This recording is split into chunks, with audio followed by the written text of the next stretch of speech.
Part B asks us to graph y equals -1/2 secant of 3 times the quantity x minus pi over 6. So let's go ahead and identify some things before we start to graph. We know that the amplitude is going to be the absolute value of a. In this case, our a value is -1/2, so our amplitude is going to be 1/2.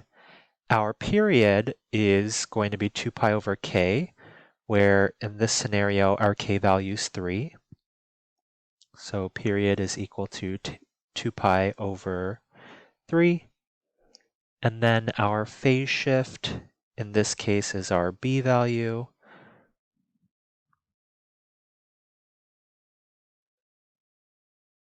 Which is pi over 6. So there is my y-axis, there is my x-axis. So I filled in a couple of values on my y-axis, and I know that the phase shift is pi over 6. And so that's going to be our starting x value. And I know that the period length is 2 pi over 3. From what we found earlier. And so to get the last x value on the x-axis, I need to take pi over 6 and add 2 pi over 3 to it. And I know that 2 pi over 3 I could multiply by 2 over 2. And so that becomes pi over 6 plus 4 pi over 6. And if we add those, we get 5 pi over 6. So that means that this x value here would need to be 5 pi over 6, halfway between pi over 6 and 5 pi over 6 would be pi over 2.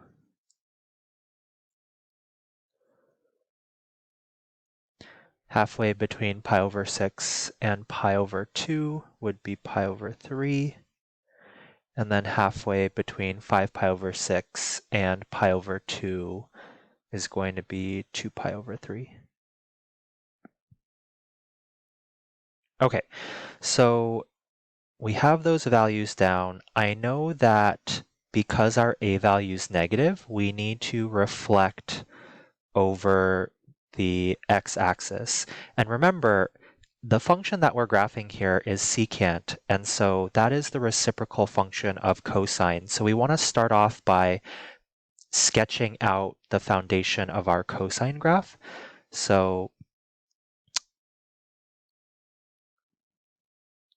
we know we'd start there, and cosine, or at least the reflection of cosine over the x-axis, is going to look something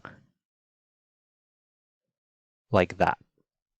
Now, we also want to locate our vertical asymptotes, and those are going to occur where the foundation that we've built with our cosine graph, it crosses the x-axis. So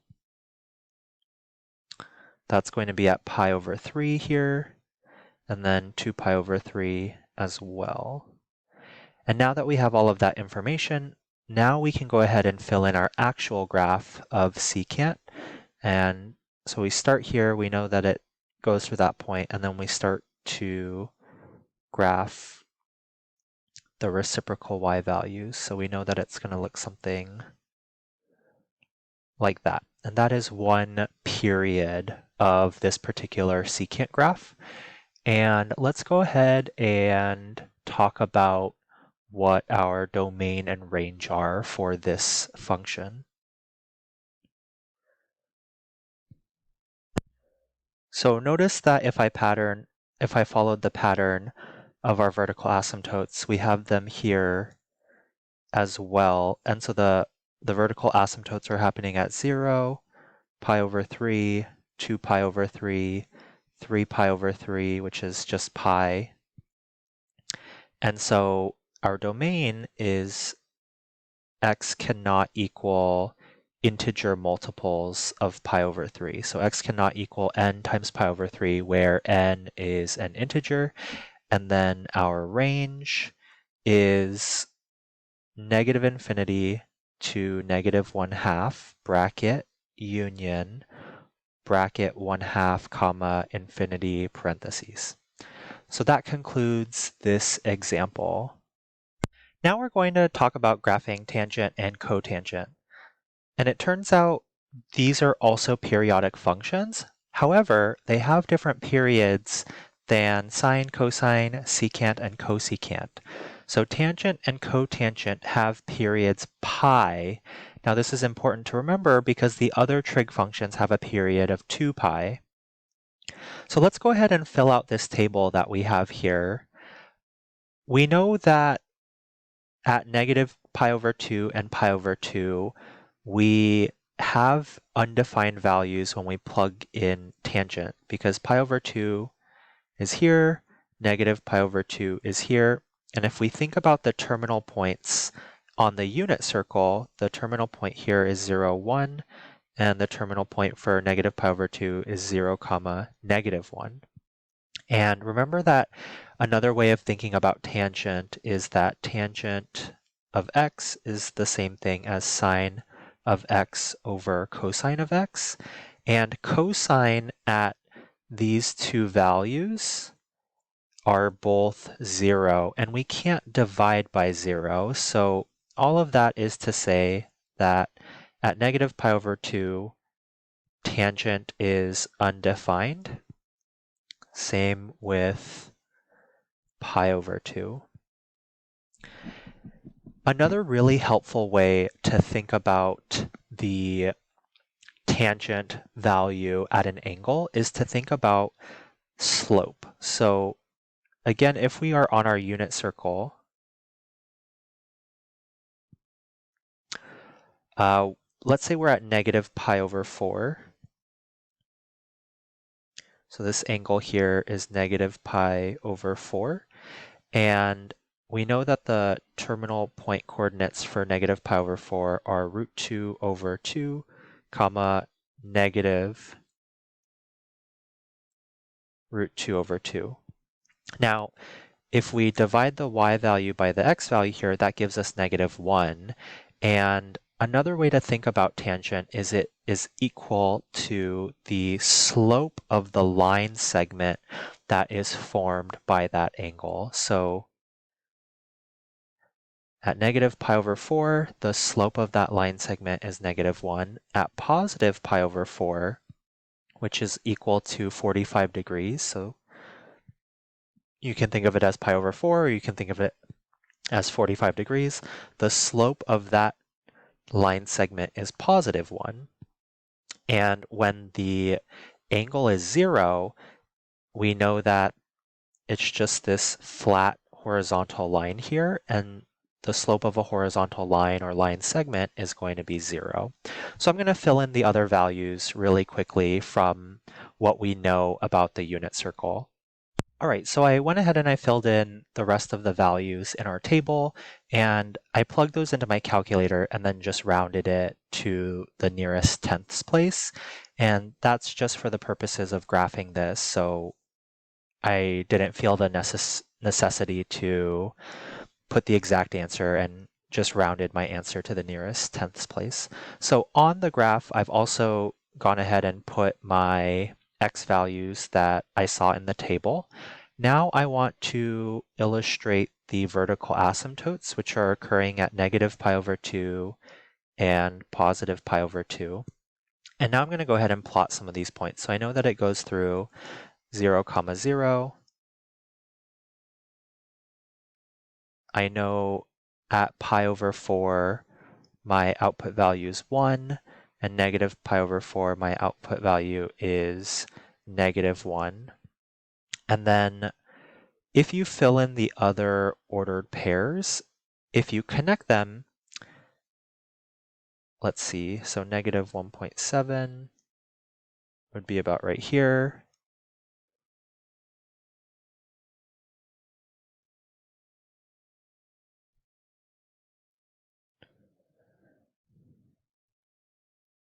So it kind of looks like if we were to connect the dots, it would form a straight line, which is definitely not what's happening here. And one way to illustrate what's happening is, again, thinking about the unit circle and thinking about the slopes of the tangent line. So pi over 3 is like somewhere right here, and that's just a very rough estimate. But notice that as my line gets closer and closer, my line segment gets closer and closer to the y-axis, the slope is getting very high, and we can get infinitely close to the y-axis. And so the slope of the line segment is actually going off to infinity. So again, although if we connect these black dots, it looks like it might form a straight line, what's actually happening is as you get closer to pi over 2, this part here is going off to infinity. And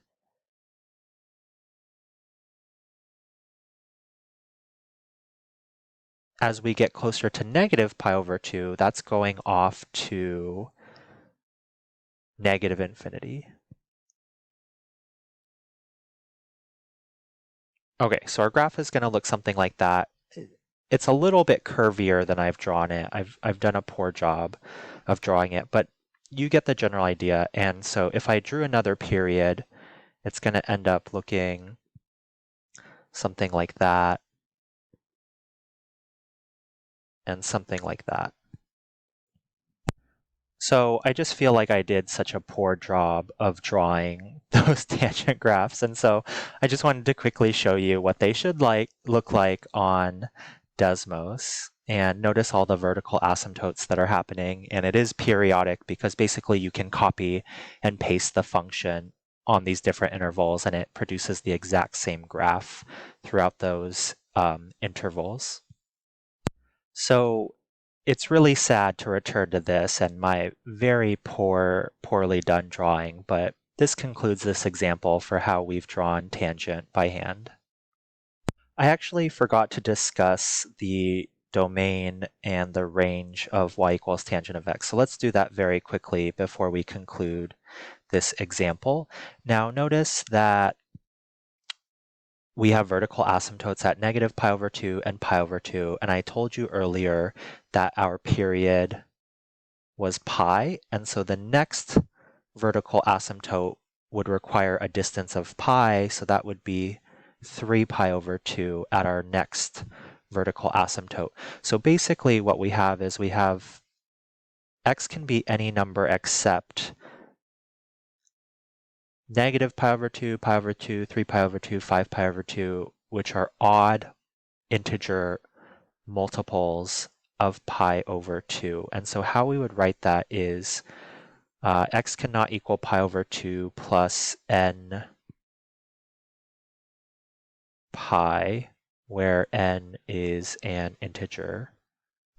And our range is negative infinity to positive infinity, because this goes off in the negative direction towards negative infinity, and this goes off towards positive infinity. So our range is all real numbers. And now this actually concludes this example. And next we will be graphing cotangent.